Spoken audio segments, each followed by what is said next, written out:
কাজটা কেন জি, করেন? আমি বাহিরের জগতে যাইতে চাচ্ছি না। বাহিরের জগৎটা আমার কাছে ভালো লাগে না। আর আমি যেখানে ঢাকা এসে পড়ি। ঢাকা এসে আমার এক মামার কাছে আসি। সে আমাকে একটা বাসায় দিছে।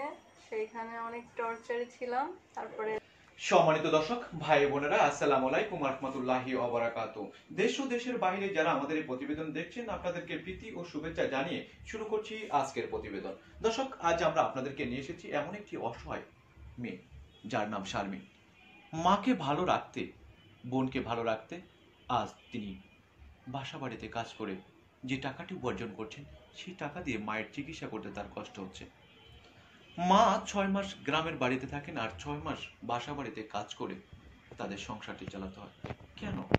বাবা থাকতো, কেন তার মায়ের এত কষ্ট? আর নিজেই বা কেন পড়াশোনা ছেড়ে আজ বাসা বাড়িতে কাজ করতে হচ্ছে? দেখে মনে হয় না সে বাসা বাড়িতে কাজ করে। চলুন দর্শক, আমরা কথা বলবো শারমিন আপুর সাথে। আসসালামু আলাইকুম। ওয়ালাইকুম আসসালাম। কেমন আছেন বোন? আলহামদুলিল্লাহ।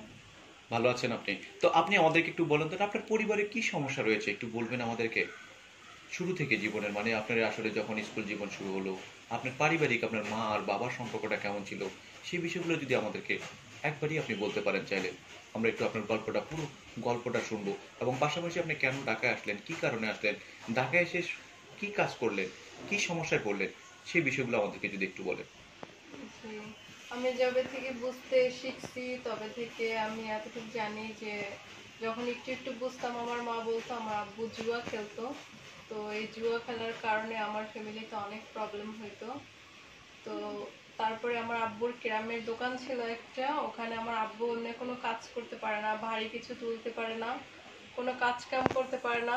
যার জন্য আমার আব্বুর সাথে সাথে কখনো কখনো আমি আমার আব্বুর কেরামের দোকানে ছিলাম। মানে একটা পর্যায়ে একটা ছেলে যে কাজটা করে এটা আমি মেয়ে হয়ে করছি আমার আব্বুর সাথে। আমার আব্বু অনেক গ্রামের দোকানে আপনার কি কাজ ছিল? মানুষ গ্রাম খেলতো, আমি তো আর এত কিছু বুঝতাম না। এক এক গেমে 10 টাকা করে, তো অনেকে টাকা দিত না, আমি তো বুঝতাম না। তো টাকার জন্য আমি তাদের সাথে যাইতাম, মানে যাওয়া বলতে মানে তাদের টাকা চাইতে, 10 টাকা উঠাইতে, যে আমার আব্বু বকা দিবে আমাকে, টাকা দিয়ে যান। তো কিছু না বললে আমি আবার চলে আসতাম। আমার আব্বু বকা দিত যে তুমি বইসা আসছো, টাকাটা ই করলো না। তারপর আমি আমার আব্বুর সাথে রয়েছি। আমি তো তখন এত কিছু বুঝতাম না, অনেক ছোট ছিলাম।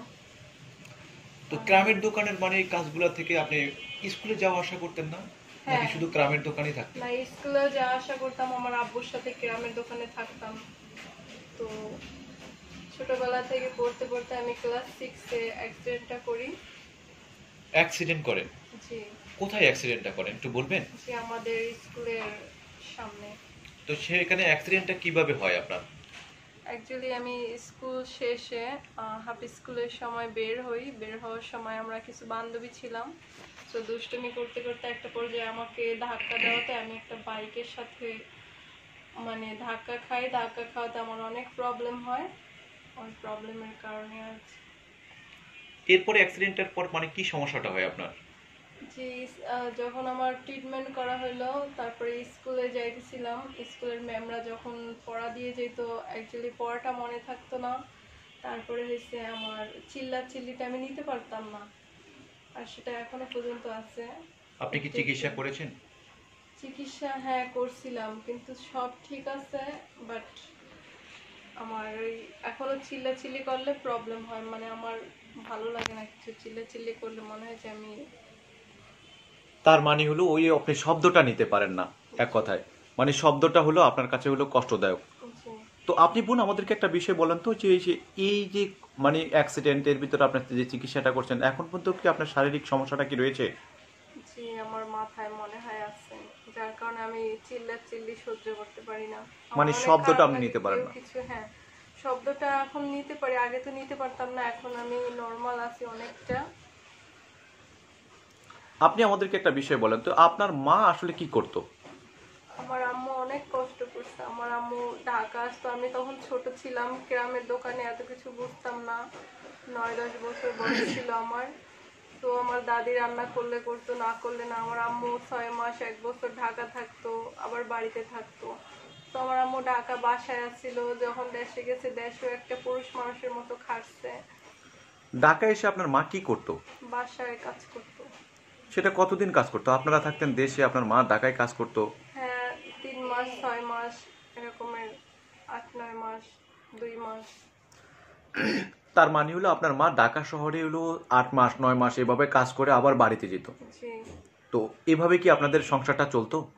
অনেক কষ্ট হইতো, কারণ একটা ফ্যামিলিতে পুরুষ থেকেও নাই। আর যা আমার আম্মু টাকা অর্জন করতো ওইটি আমার আব্বু উড়াই ফেলতো, জুয়া খেলা, বন্ধু বান্ধব, মানে। তো এই কাজগুলা করতো। আপনি আমাকে একটা বিষয় জানান যে আসলে আপনার এই যে এরপরের লাইফটা কি শুরু হলো? আপনি কি পড়াশোনা আপনার বন্ধ হয়ে যায়? জি, তারপরে আস্তে আস্তে আমার প্রবলেমের কারণে আমি ঢাকা এসে পড়ি। ঢাকা এসে আমার এক মামার কাছে আসি। সে আমাকে একটা বাসায় দিছে, সেইখানে অনেক টর্চারে ছিলাম। তারপরে তার বড় বোনের কাছে আসছি, সেই সেম টু একই অবস্থা। যার কারণে আমি দীর্ঘ 4 বছর ছিলাম এই বাসাটাতে। এখনো কি সেই বাসাতেই আছেন নাকি সেই বাসা থেকে বের হয়ে না, আসছেন? ওই বাসাতেই আসছি। ওখানে আমি থাকতাম না, ওখানে সব বিষয়ে আমার নিরাপত্তা আছে। ওখানে কোনো ছেলে মানুষ নাই, আন্টিরাই আছে। জাস্ট চিল্লা চিল্লির কারণে আমি নার্ভাস হয়ে যাই, এই কারণে আমি আইসা পড়ছি। এখন ওই বাসা থেকেও আপনি বের হয়ে চলে আসছেন। জি। তো আপনি এখনো যে বাসা বাড়িতে কাজ করেন, আপনাকে কিন্তু দেখি মনে হয় না যে আপনি বাসা বাড়িতে কাজ করেন। আপনাকে কি আপনার কোনো বান্ধবীরা যখন আপনি তাদের কাছে বের হন একসাথে, তখন তাদের সাথে যখন গল্প হয় কথা হয়, তখন তারা কি বিশ্বাস করে যে আপনি বাসা বাড়িতে কাজ না, করেন? তারা বিশ্বাস করে না। কিন্তু আমি বলি, আমি সত্য কথাটাই বলি, তারা বিশ্বাস করে না। আপনি কেন বাসা বাড়িতে কাজ করেন কেন? আপনি তো দোকানে বা শোরুমে বা কোনো অফিসে মানে কোনো কাজ করতে পারেন চাইলে। তো আপনি বাসা বাড়িতে বা কাজটা কেন জি, করেন? আমি বাহিরের জগতে যাইতে চাচ্ছি না। বাহিরের জগৎটা আমার কাছে ভালো লাগে না। আর আমি যেখানে আছি ওখানে কোনো ছেলে মানুষ নাই। আমার নিজের নিরাপত্তার জন্য আমার ওখানে স্যালারি অনেক কম, অনেক। আমি যখন কিছু বুঝতাম না, অনেক কম স্যালারিতে, শুধু আমি আমার নিরাপত্তার জন্য এখানে আসি। আপনি যখন হলো ঢাকা শহরে বাসা বাড়িতে কাজ শুরু করেন তখন আপনি কত টাকা স্যালারিতে শুরু করেন? জি, 3,500 টাকা। আপনার সাথে কয়জন কাজ করে আপনার বাড়িতে, যে বাসায় আপনি কাজ করেন? এখন 3 জন আছে। 3 জন আছে। আপনার আগে আর একটা মেয়ে যার নাম হলো রিনা, জি। সেও আপনার মানে বাড়ি থেকে বেরোয় গেছে। তাও একই কারণে যে মানে সে অনেক চিল্লাচিল্লি করে, অনেক রাগান্বিত করে, বা সেই মেয়েটি তার মাকে খুঁজতে মানে হলো তাদের বাড়িতে বলে হচ্ছে কাজের দোকান, যে মাকে তার খুঁজে দিবে তাহলে সে এখানে কাজ করবে। তো সেই মেয়েটি লাস্টে অবশেষে তার যে ব্যাংকের টাকাগুলো প্রতি মাসে মাসে যে টাকা, সেই টাকা রেখে ও এক কাপড়ে সে বাড়ি থেকে পালিয়ে বেরোয় আসে। জি। তো আপনি আমাকে বলেন সে আসলে কেমন ছিল সেই মেয়েটি? হ্যাঁ, মেয়েটি অনেক ভালো ছিল, বুঝতো না ওর আব্বু আম্মু থেকেও নাই, মানে হারাই ফেলছে। যেহেতু লেখাপড়া জানে না, দেশের ঠিকানা জানে না, দেখা বলতে পারতেছে না। তো ওইখানে আরো কিছু বাসায় ছিল শুনছি, কোনো বাসা থেকে এভাবে টর্চারে পালাই আসছে, টাকা পয়সা কিছুই নেয় না।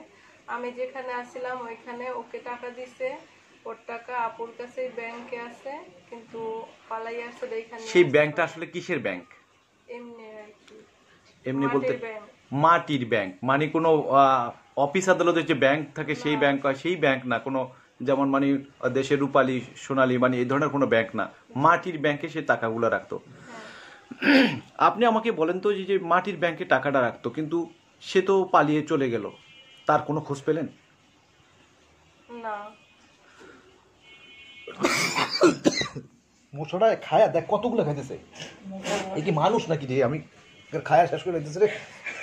ও আচ্ছা, এরপরে শুরু করি। ওর ব্যাপারে একটু সাপোর্ট দিব যে আসলে মা না থাকলে কতটা, আমার মা আছে কষ্ট করতেছে, মা আমার জন্য যত করুক কষ্ট করে, কিন্তু মেয়েটির মা তো নেই, মা বলে ডাকতেও পাচ্ছে না। সে বাসা বাড়িতে কাজ করে বলে মানে এতটা নির্যাতনের মধ্যে থাকতো, অবশেষে সে মেয়েটি মানে পালিয়ে এখন কোথায় আছে, খেয়ে আছে না না খেয়ে আছে জানি না। ওকে, তাহলে আপনারা তো দুজন একই সাথে চাকরি করতেন, জি। আপনি কি একবারও খোঁজ নেওয়ার চেষ্টা করেছেন যে সে এখন কি অবস্থানে আছে, ভালো আছে না কি অবস্থানে? জি, আমার তার সাথে যোগাযোগ নাই অ্যাকচুয়ালি। আমি এটাই ফিল করি যে আমার মা থেকেও আমার মা অনেক কষ্ট করতেছে।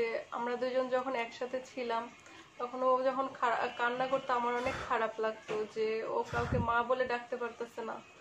মা থেকেও নাই, মা বাবা থেকেও নাই, আমার অনেক খারাপ লাগতেছে। আমি চাই ওর মাকে ফিরেই পাক। খুঁজে পেয়ে পাক। হ্যাঁ। আমরা প্রতিবেদন করে দিয়েছি, আসলে সেই প্রতিবেদনের মাধ্যমে হয়তো বা কোনো বান্ধব বা কোনো ভাই যদি ব্রাদার যদি সহযোগিতা করে বা তাদের যদি কোনো খোঁজ পেয়ে যায়, হয়তো তার মাকে পেয়ে গেলে আমরা তাদের মা মেয়ে দুজনকে একসাথে করে আমরা একটি প্রতিবেদন করে তাকে হলো আমরা তার মায়ের কাছে পৌঁছানোর চেষ্টা করব। আপনি আমাকে একটু বলেন যে যে ওর তো মা নেই, আপনার মা আছে, হ্যাঁ, আপনার কেন এত কষ্ট? আমার বাবার জন্য আমার অনেক কষ্ট। আমার আব্বু আমাদের সমস্যাটা বুঝে না, যে তার মেয়ে বড় হইতেছে এখন, আমি তার জন্যই আসছি।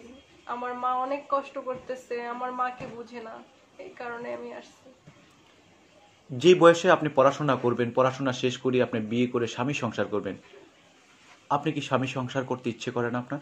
জি করে, আমি শুধু আমার মার জন্য এগুলা। মায়ের জন্য হলো আপনি এই কাজটা করতেছেন, কষ্ট করতেছেন। তো আপনার মা বা বোনের যে দায়িত্বটা যদি কেউ নেয়, তাহলে হয়তো কি আপনি কি মানে এলো আপনি বিয়ে শাদী বা এই ধরনের কিছু করার চিন্তা ভাবনা রয়েছে কিনা? জি, আপনি আমাকে বলেন তো আপনার ভাই বোন আপনারা কয়জন? কয় ভাই বোন আপনারা? 1 ভাই 4 বোন। এক ভাই 4 বোন। জি। আমাদের প্রথমে একটি প্রতিবেদনে আপনি বলেছেন হলো 2 বোন। আপনার বাবা কি 2 বিয়ে করলো নাকি? না, আমার মার। মায়ের 2 বিয়ে হয়েছে। জি। তো এই মায়ের 2 বিয়ে হওয়ার কারণটা কি? আমি শুনছি যে আমার আব্বু আর আমার আম্মুর যে হাজবেন্ড ছিল, 2 বন্ধু ছিল। তো আমার আব্বু আমার মাকে নিয়ে আসছে ভাগাইয়ে, যেটাকে বলে। তো এই সংসারে আমরা 2 বোন। মানে আপনার মা যে সংসারে ছিল সেই সংসারের হলো 3 মানে জন। 3 জন। আর সেখান থেকে আপনার বাবা ছিল ওই আগের যে মায়ের যে বিয়েটা হয় সেই লোকটি ছিল আপনার বাবারই বন্ধু। জি। তো একটা বন্ধু হয়ে বন্ধুর সংসারটা ভেঙে দেওয়া, এটা আপনার কাছে কেমন মনে হলো? আমার কাছে ভালো মনে হয় নাই। এখন আমি তো আর। আবার সেই বাবা আপনার হলো জুয়া খেলা থেকে শুরু করে সব ধরনের মানে খারাপ কাজগুলোর ভিতরে সম্পৃক্ত, কিন্তু সেই লোকটি এখন পর্যন্ত কোনো কর্ম করছে না। আপনার মা এই যে গ্রামের বাড়িতে আসলে যখন এই ঢাকা শহরের কাজ করে বাড়িতে যায়, তখন কি একটু শান্তিতে থাকার সুযোগ রয়েছে না, কিনা? আমার আম্মু একটা পুরুষ মানুষ যে কাজগুলা করে তার চেয়ে আমার আম্মু বেশি করে। ক্ষেত খামারে কাজ সব আমার মা করে। আমি তো আমার মাকে চালাইতে হয়। আমার আব্বু একটা টাকা উপার্জন করে না, আরো খরচ করে। আমরা যে কষ্টটা করি এই টাকা। আপনার বোনটি কি করে? আমার ছোট বোন এক বাসায় থাকে। সেও কি বাসা বাড়িতে কাজ করে? জি। আমার ছোট বোন আমার চেয়ে অনেক সুন্দর। But পরিচিতির শিকারে আজকে আমরা। অন্যের বাসায় কাজ করতে হচ্ছে। দর্শক আপনারা শুনলেন আসলে বোনটির কথা। আসলে কি বলবো আপনাদেরকে, যে জীবনে এতটা কষ্ট করে বড় হয়েছেন, আসলে না বললে অনেকে বিশ্বাসই করবে না যে একটি নারী আসলে মানুষের যখন সৌন্দর্য বাহ্যিকটা বিষয় দেখে, কিন্তু আসলে তারা বুঝতেই পারে না মানুষে যে এই নারীর কপালে আসলে কতটা কষ্ট বা তার জীবনে কতটা দুঃখ রয়েছে, কতটা মানে হলো বিপর্যয়ের মধ্যে তাদের কাটছে।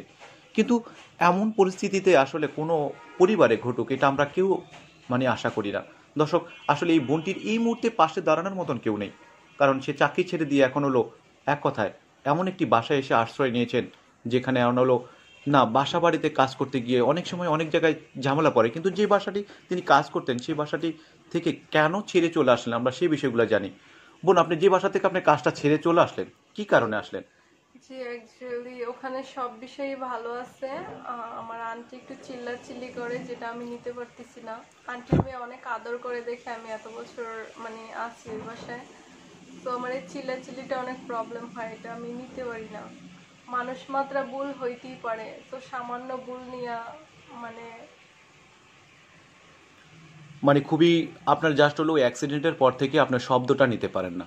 জি, কেউ রাগ করে কথা বললে আমার খুব নেগেটিভ লাগে। খুব কষ্ট লাগে। হ্যাঁ।